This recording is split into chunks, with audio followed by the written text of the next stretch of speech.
चाची, क्या हाल चल बा? ठीक है बा।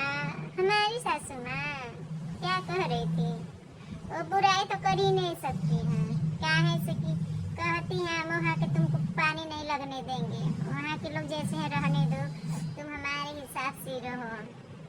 अरे मुहवा के बुरी है, बोलती है मुहवा पे, लेकिन दिलवा के साफ ही है। तो लोग खातिर थोड़ी तो लोग के घर में खातिर नहीं रे, बहुत माने ले मुहवा पे बस बड़ बड़ बड़ बड़ बोलबा करे ले, दिलवा का बड़ा साफ ही है। हाँ, मानो घर के चाबी हमारे हाथे में, हमारे मन करे तो कुछ खाई पी ना खाए, रोट खैले पीले के रोक टोक नहीं है ना, घुमले के रोक टोक है। बहुत माने ली हमारे सासम के। पिक्चर वो देखेली, जानती के कर पिक्चर देखेली, केसरिया पिक्चर देखेली, हाउ वाला गाना पे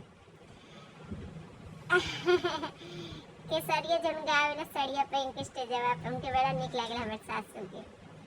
हमहू कहनी देख ला, महू ई बने देखावे नी, बड़ा मजे लुटेली। हाँ, भोजपुरिया पिक्चर उनके समझ में आवेला, भोजपुरिया बड़ा निक लागेला उनके, जानली। हाँ मनु तो का, अरे मनु वो अपने रंग में रंग ले, हम अपने रंग ले क्या करे भाई में मनियत के साफ बना उनको। तब के सारे जीवर गाना हमके दिहले रहली, सब काहे करी हम बहुत मनबो करी लो तो तनु पर दिखावेली, हम गुस्सा बैठी। हम बुरा नहीं माने, क्या है बुरा मानब हो?